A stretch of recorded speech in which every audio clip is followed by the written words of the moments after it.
আজ আমি আপনাদের শিক্ষণীয় একটি গল্প পাঠ করে শোনাব। গল্পটি ফেসবুক থেকে সংগৃহীত। লেখকের নাম কারুর জানা থাকলে অবশ্যই আমার কমেন্ট বক্সে কমেন্ট করে জানাবেন। লেখককে জানাই আমার প্রণাম। শুরু করছি আজকের গল্প। আমার মিসেস প্রাইমারি টিচার। রাতে ডিনারের শেষে আমার মিসেস ক্লাস 1-এর খাতা দেখছিল। খাতা দেখতে দেখতে আমার মিসেসের চোখ দুটো ছলছল করে উঠেছে। আমি কাছেই বসে টিভি দেখছিলাম। মিসেসের দিকে নজর যাওয়াতে দেখি আমার মিসেস চোখের জল মুছছে। আমি অবাক হয়ে জিজ্ঞেস করলাম, কি হয়েছে, কাঁদছো কেন? আমার মিসেস বলল, ক্লাস 1-এর পরীক্ষায় এক রচনা এসেছে, মাই উইশ। তো কাঁদার কি হলো? সব খাতাগুলো দেখলাম, সবাই ভালো লিখেছে। তো একজনের খাতা দেখে আর নিজেকে সামলাতে পারলাম না, চোখ দুটো জলে ভরে উঠল। আচ্ছা বলো, কি লিখেছে ওই বেবি? মিসেস রচনা পড়তে শুরু করলো। আমার ইচ্ছা আমি স্মার্টফোন হব। আমার বাবা মা স্মার্টফোন খুব ভালোবাসে, কিন্তু আমায় একটুও ভালোবাসে না।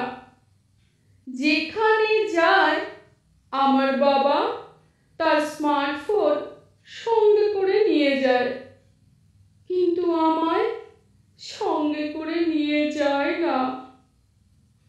ফোন এলে আমার মা তাড়াতাড়ি গিয়ে ফোন ধরে, কিন্তু আমি কান্না করলেও আমার কাছে আসে না মা। আমার বাবা স্মার্টফোনে গেম খেলে, কিন্তু আমার সাথে খেলে না।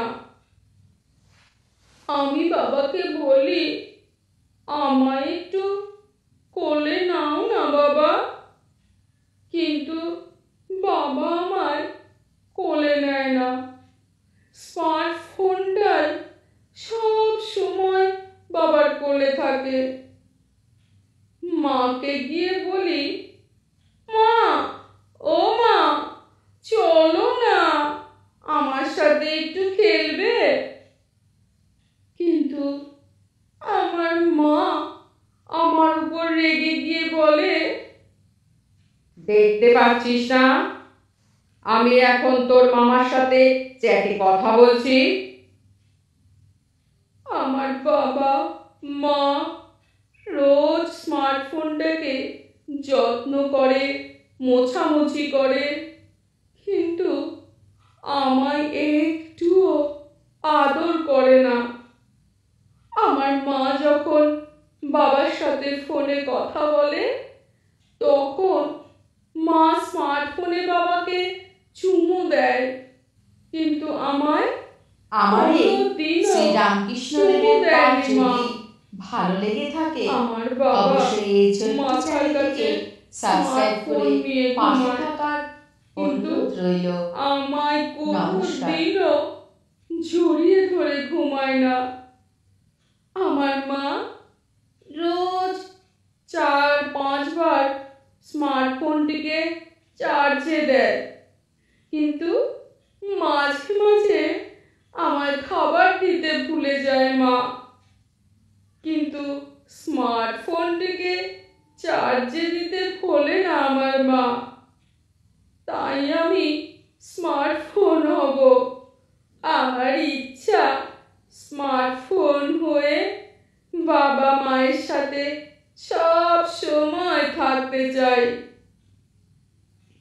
মিসেসের মুখে লেখাটি শোনার পর আমি খুব ইমোশনাল হয়ে স্ত্রীকে জিজ্ঞেস করলাম, কে লিখেছে এই রচনাটি? আমাদের সন্তান? আমি স্তব্ধ হয়ে বসে রইলাম কিছুক্ষণ। অনেক কিছুই ভেবে চলেছি।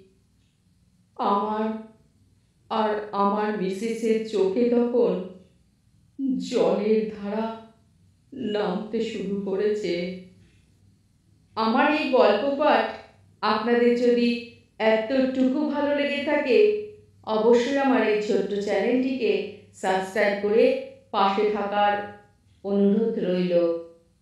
নমস্কার।